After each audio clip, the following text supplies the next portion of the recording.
elm bunu yeni kəşf etmişdir. İndi isə həmişə olduğu kimi digər bir mövzuya keçək. Allahın köməyi ilə hədis möcüzələrindən belə ki, yağışın hər il yerə eyni miqdarda yağması mövzusu. Bu mövzunu mən hələ saytımızda, bizim Quran möcüzələri.az saytımız var ki, bu mövzunu hələ də orada yerləşdirməmişəm. İlk olaraq bu hörmətli Reaks TV-nin tribunasında tamaşaçılara çatdıracağım. Və şəkil 1-ə baxırıq biz. Peyğəmbərimiz sallallahu aleyhi və səlləm buyurur ki, "Mə min amin bi aqallə mataran min am, velakinnallaha Teala yusarrifuhu haythu yasha." Peyğəmbərimiz sallallahu aleyhi və səlləm buyurmuşdur ki, heç bir il digər ildən az yağışlı deyildir. Lakin uca Allah o yağışı istədiyi yerə paylayır. Hakim rəvayət edib, Beyhəqi rəvayət edib və Albani də bunu səhih saymışdır.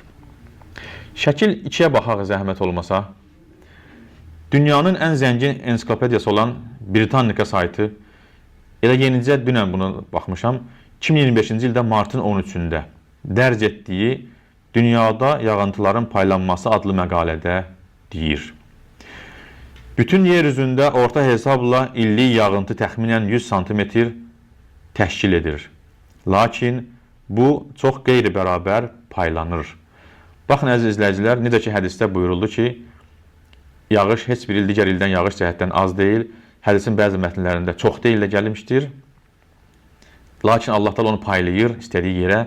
Həmçinin baxın bu Britannica dünyanın ən böyük ensiklopediyasıdır ki, burada da yenə də deyir ki, lakin bu çox qeyri-bərabər paylanır. Yəni paylanır. Sözsüz ki, bir yer quraqlıq olur, digər tərəf yağış çox olur və bizə elə gəlir ki, bu il quraqlıq keçdi, lakin dünyanın ümumi götürəndə isə yağış eynidir, qalxır, düşür və s.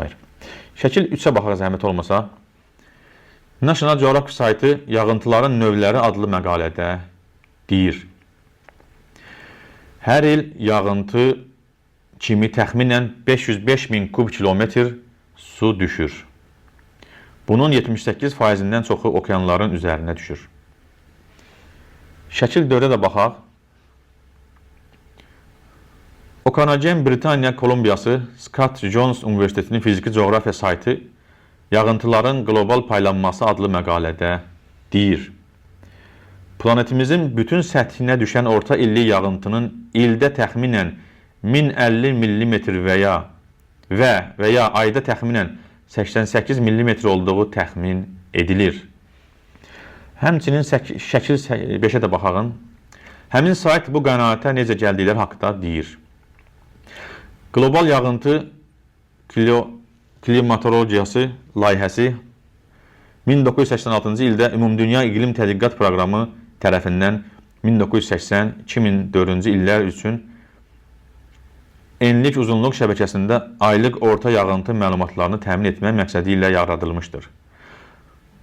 Və burada qeyd edilir neçə ölkələr və s. yazılmışdır ki, həmçinin qeyd edilir ki, orada bu yağışın hər il nə qədər yağması sübut eləmək üçün, öyrənmək üçün baxın əzizlərcə 24 il vaxt sərf ediblər, 30 min stansiya yaradıblar yer üzündə, bir neçə yerlərdə qoyublar ki, və 10 minlərlə, 30 min stansiyanın 10 minlərlə işçisi vardır və 24 il ərzində bunu kəşf edib, biliblər ki, həqiqətən də yer üzünə eyni dərəcədə yağış yağır, eyni miqdarda yağış yağır, az, çox deyildir.